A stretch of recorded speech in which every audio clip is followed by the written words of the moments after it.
अपने सभी गुरुओं को प्रणाम करते हुए आज की ये वीडियो शुरू कर रहे हैं। मित्रों, आज की ये वीडियो का जो टॉपिक है वो कन्या राशिफल मार्च 2022 ये इसका टॉपिक है।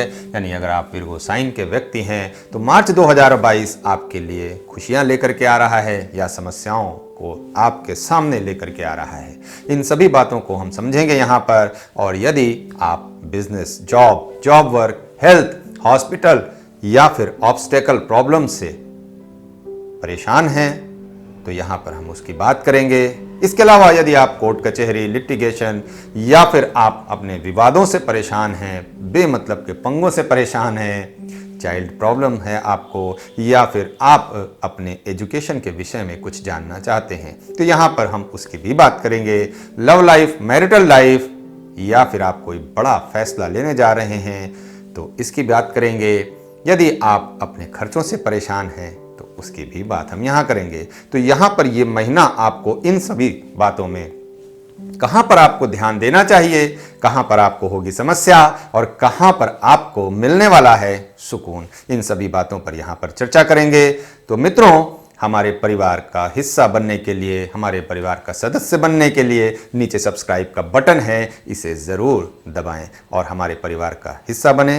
अपने सभी सब्सक्राइबर्स को दिल से धन्यवाद देते हुए और सभी दर्शकों का स्वागत करते हुए हम ये वीडियो शुरू कर रहे हैं। तो मित्रों, यहाँ पर हम बात करेंगे कि यदि आप विर्गो साइन या विर्गो एसेंडेंट के व्यक्ति हैं तो आपके लिए मार्च 2022 किस प्रकार से परिणाम देने वाला है। तो यहाँ पर अगर विर्गो एसेंडेंट या विर्गो लग्न की बात करें तो यहाँ पर बुद्धिमान व्यक्ति होते हैं। ये विश्लेषण करना इनके लिए, किसी भी चीज़ का एनालिटिकल पार्ट यदि चाहिए तो यहाँ पर विर्गो सबसे अच्छा विकल्प होता है। तो यदि आपको किसी भी जगह पर आप यदि सोच विचार नहीं कर पा रहे हैं तो वहाँ पर आप विर्गोनियन की हेल्प ले सकते हैं। कन्या के व्यक्ति की आप यदि सहायता लेते हैं तो आपको काफ़ी अच्छा इसका परिणाम प्राप्त हो सकता है। काफ़ी सतर्क होते हैं ये, जागरूक होते हैं और आत्मविश्वास से भरे हुए होते हैं।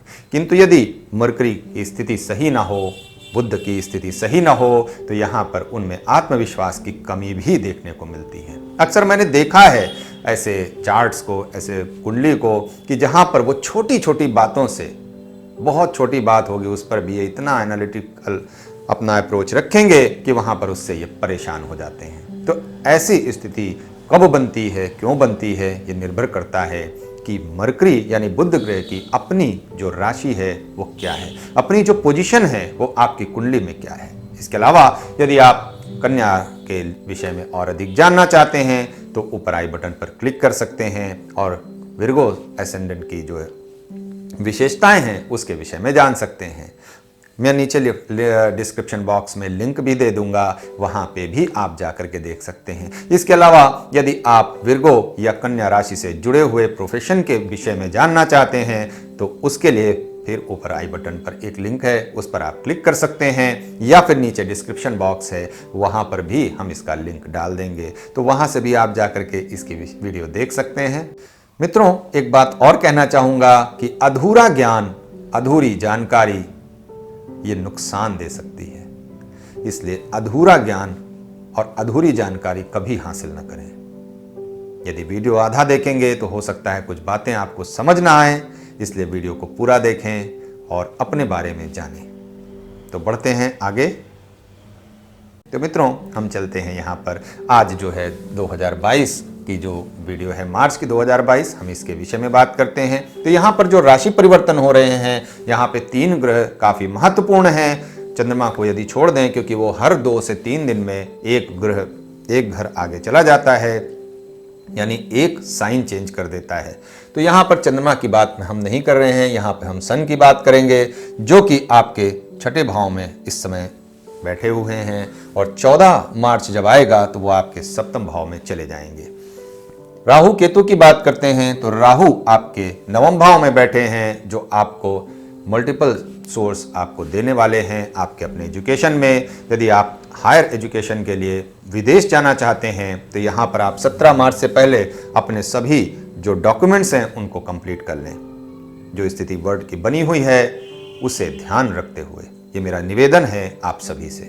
तो किसी भी जो वास्तविक दुनिया में स्थिति बनी हुई है, दुनिया में जो उसे नज़रअंदाज न करें। और यहाँ पर केतु आपके दूसरे भाव में आने वाले हैं 17 तारीख को। तो यहाँ पर उस समय भी आपको राहु और केतु से जुड़े हुए जो परिणाम हैं वो यहाँ पर 17 तारीख के बाद बदलते हुए ज़रूर मिलने वाले हैं। तो यहाँ पे किस प्रकार का परिणाम होगा इसे हम आगे देखेंगे। उसके बाद मरकरी की बात कर लें तो आपके लगन लॉर्ड मरकरी यानी बुध ग्रह होते हैं। तो मरकरी की पोजीशन यदि देखें तो पंचम भाव में इस समय बैठे हुए हैं और छठे भाव में पहुंचेंगे 6 मार्च को, और जबकि 24 तारीख को ये सप्तम भाव में आपके आ जाएंगे। तो काफ़ी फास्ट इनकी स्पीड है इस समय, जबकि इतनी फास्ट आमतौर पे नहीं होती है। तो यहाँ पर यदि फास्ट हैं तो उसके कुछ परिणाम अच्छे भी हो सकते हैं और कुछ बुरे भी हो सकते हैं, तो इसे भी देखेंगे। अब यहाँ पर यदि बात करें तो 1 2 3 4 5 6 यानी 6 प्लेनेट का आपका एक कंजंक्शन जो बना हुआ है वो पंचम भाव में बना हुआ है, और 6 प्लेनेट का कंजंक्शन आपको काफ़ी जो इस समय स्थिति बनाने वाला है वो यहाँ पर आपको काफ़ी एनर्जी देने वाला है, एनर्जेटिक आपको बनाएगा। और यहाँ पर उस एनर्जी से आपकी जो स्थिति निकल करके आती है वो करना तो बहुत कुछ चाहेंगे, लेकिन यहाँ सपोर्ट कौन से ग्रह कर रहे हैं इसे देखते हैं।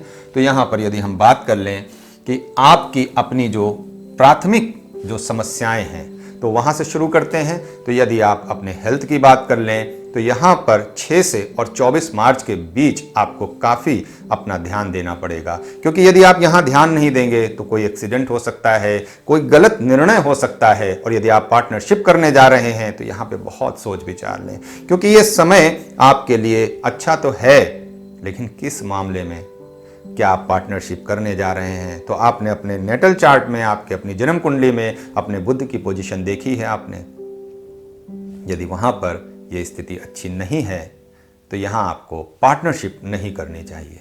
इसे आप ज़रूर ध्यान रखें, क्योंकि यदि आपने पार्टनरशिप की तो यहाँ पर आपको उसका खामियाजा भुगतना पड़ सकता है। तो ये समय आपके लिए जो निकल करके आता है, आप पार्टी करें, घूमने फिरने जाएं, अपने जो क्रिएटिविटी है उसको एक्सप्लोर करें, इसका ये समय है। और यहाँ पर यदि आप प्रोफेशनल क्रिएटिविटी को एक्सप्लोर करना चाहते हैं, कोई नई जॉब ढूंढना चाहते हैं, कोई नई जॉब में अपने आप को स्विच करना चाहते हैं, तो ये समय काफ़ी अच्छा है। यदि बिजनेस में भी कोई इम्प्रूवमेंट चाहते हैं तो उसके लिए भी ये समय अच्छा है। कोई जॉब वर्क करते हों तो जॉब वर्क में भी आपको नए जो काम हैं, जो नए जॉब्स हैं, उसे मिलने की यहाँ पर पूरी संभावना दिखाई देती है इस पंचम भाव के अकॉर्डिंग। तो यहाँ पर जो पूरा जोर बना हुआ है वो यहाँ पे आपके पंचम भाव पे है। तो अपने पंचम भाव को ज़रूर ध्यान दें और उससे जुड़ी हुई हर घटना और जो हर स्थिति है उस पर आपको पैनी नज़र रखनी चाहिए। यदि आप नई अपॉर्चुनिटी चाहते हैं अपने करियर में, अपने प्रोफेशन में, तो ये आपके लिए एक उत्तम समय है। इसके अलावा हम बात करते हैं कि यदि आपकी शनि की दशा चल रही है, मंगल की दशा चल रही है या सूर्य की दशा चल रही है, तो यहाँ पर उसे ज़रूर ध्यान दें। आपकी कुंडली किसी भी समय की हो, किसी भी जो है साल की हो, इससे कोई लेना देना नहीं है। लेकिन यदि इन प्लैनेट्स की दशा चल रही है तो आपके कुंडली में किनारे पर लिखा होता है दशा कौन सी है, अंतरदशा कौन सी है, प्रत्यंतर दशा कौन सी है, तो इस पर जरूर ध्यान दें। यदि शनि की दशा हो तो यहाँ पर आपको विशेष सावधानी देनी होगी आपके अपने प्रोफेशन में, आपके अपने पार्टी या फिर अपने खेल कूद में। तो यहाँ पर इसको ज़रूर ध्यान दें। इसके अलावा यदि मंगल की दशा चल रही हो तो यहाँ पर आप अपने स्वास्थ्य पर इसे ज़रूर ध्यान दें, अन्यथा स्वास्थ्य बिगड़ते हुए देर नहीं लगेगी। कोर्ट कचहरी का मामला हो सकता है इन दोनों की दशाओं में, मंगल की हो या शनि की हो। शनि होगी तो यहाँ पर आपके जब कोई केस चल रहा है, कोर्ट केस चल रहा है, तो यहाँ पर वो डिले हो सकता है, फैसला आपके खिलाफ भी हो सकता है। अब यहाँ पर यदि आपके अपनी कुंडली में शनि 11वें भाव में बैठे हैं या 12वें भाव में, इसे ज़रूर देख लीजिए। यदि 12वें भाव में हैं तो आपके खिलाफ निश्चित तौर पर होगा, तो यहाँ पर आप केस को आगे बढ़ा दें इस समय में। और यदि आपके 11वें भाव में हैं तो निश्चित तौर पर आपके फेवर में हो सकते हैं ये फैसले, लेकिन आपको इस बात को ज़रूर देखना पड़ेगा और वो भी बारीकी से। यदि सूर्य की दशा चल रही है तो मैंने अभी जैसा पहले बात बताया कि निवेश करने से बचना है, तो यहाँ पर आपको निवेश करने से निश्चित तौर पर पुनः एक बार मैं फिर आग्रह करता हूँ कि निवेश ऐसा करिए जहां पर आपको किसी के साथ मिलजुल करके निवेश ना करना हो, इंडिविजुअली निवेश हो और लंबे समय तक के लिए निवेश हो, तो ये फायदा दे सकता है। यदि छोटे समय के लिए निवेश करेंगे तो आपको नुकसान यहां पर उठाना पड़ेगा। पुनः ये बात मैं बता रहा हूं, किंतु यहां ये बात मैं कहना चाहूंगा कि ये नींव रखने का समय है, ये ऊपर चढ़ने का समय नहीं है। तो अपने फाउंडेशन के लिए आप जो भी निर्णय लेंगे वो आगे आपके जो स्टेप्स हैं वो ऊपर जाते हुए नजर आएंगे। और यदि आप बिना फाउंडेशन के आप सीधे ऊपर छलांग लगाना चाहेंगे तो यहां निश्चित तौर पर आपको नुकसान उठाना पड़ सकता है।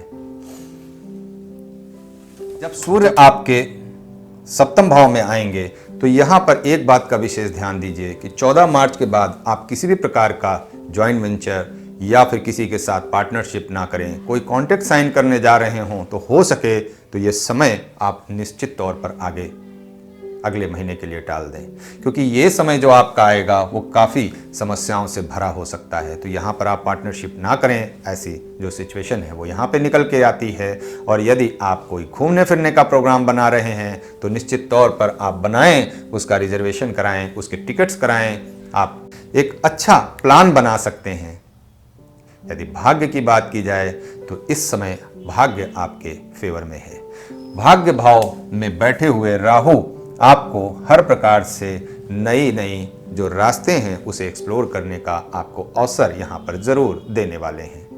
किंतु याद रहे कि 17 मार्च के बाद आपको काफ़ी ध्यान देना होगा अपने किसी भी फैसले में और अपने किसी भी निर्णय में। यदि आप ध्यान नहीं देंगे तो ये आपको नुकसान दे सकता है। 17 मार्च के बाद आपको जो ऑब्स्टेकल्स है उसे फेस करने के लिए अपने आप को तैयार यहाँ पर करना चाहिए, क्योंकि यदि आप अपने ऑब्स्टेकल्स को फेस करने के लिए अपने आप को तैयार नहीं करेंगे तो ये समस्या आपके विपरीत जा सकती है। प्लेनेट आपके कहीं भी बैठा हो, कोई भी प्लेनेट कहीं भी बैठे हों आपके पूरे बर्थ चार्ट में, लेकिन 17 मार्च के बाद आपको कुछ ऑब्स्टेकल्स का सामना यहाँ पर ज़रूर करना पड़ेगा। आपको हेल्थ वाइज भी उसमें दिक्कत हो सकती है, इसे भी आपको नज़रअंदाज नहीं करना चाहिए। मटेरियलिस्टिक पार्ट आपका काफ़ी मजबूत होने वाला है, आप उसके प्रति काफ़ी एग्रेसिव भी होने वाले हैं। तो यहाँ पर एग्रेसिवली उसको जब आप अपना जो एक्शन है उसे लेंगे तो यहाँ पे हो सकता है कि आपको लो एनर्जी भी फेस करनी पड़ सकती है। आपको जो अपनी एनर्जी है उसे डिसॉल्व करके चलना चाहिए अपने इस सिचुएशन को हैंडल करने के लिए। तो यहाँ पर आप जो है यदि कोई नया इन्वेस्टमेंट करना चाहते हैं तो उसके लिए भी ये मार्च का महीना अच्छा नहीं होगा आपके लिए। तो इसलिए सावधानी पूर्वक यदि निवेश करते हैं तो ये आपकी अपनी मर्जी होगी, किंतु ये चार्ट आपको यही सलाह दे रहा है कि निवेश करने से पहले ज़रूर सोच लें। यदि आप लॉन्ग टर्म निवेश करते हैं जहां पे लंबे समय में आपको प्रॉफिट हो सकता है तो उसके लिए आप निवेश निश्चित तौर पे कर सकते हैं, किंतु शॉर्ट टर्म निवेश होगा, इन्वेस्टमेंट होगा तो वहां पर आपको लॉस बुक करना पड़ सकता है। तो इसलिए इसे ज़रूर ध्यान दें। मित्रों, बातें बहुत हैं कहने के लिए, चार्ट बहुत कुछ कहता है, किंतु छोटी वीडियो बनाना और कम समय में वीडियो बनाना ये थोड़ा सा मुश्किल हो जाता है। तो इसलिए हम यहाँ पे उपाय की बात कर लेते हैं। यदि आप रेमेडी की पार्ट करना चाहते तो उपाय में हम यहाँ पर रेमेडी की बात करते हैं।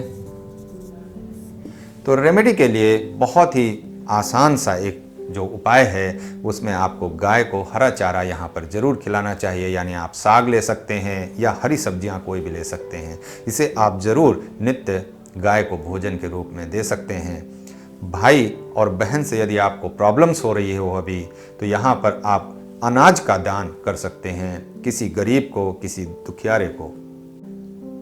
और एक बात मैं और कहना चाहूँगा कि घर में कहीं पर भी पानी को एकत्र न होने दें। यदि पानी एकत्र हो तो उसे ज़रूर बहने की रास्ता जरूर दे दें, अन्यथा आपको समस्याओं से अपने आप को घिरा हुआ ही पाएंगे। तो उम्मीद करता हूं कि आज की वीडियो आप सभी को काफ़ी पसंद आई होगी। तो उम्मीद करता हूं कि अब तक आप हमारे परिवार का हिस्सा बन चुके होंगे, और यदि नहीं बने हैं तो नीचे सब्सक्राइब का बटन है, उसे दबा करके आप हमारे परिवार का हिस्सा बने और हमसे जुड़ें। मित्रों, मिलते हैं अगली वीडियो में फिर से एक नए टॉपिक पर। तब तक के लिए नमस्कार।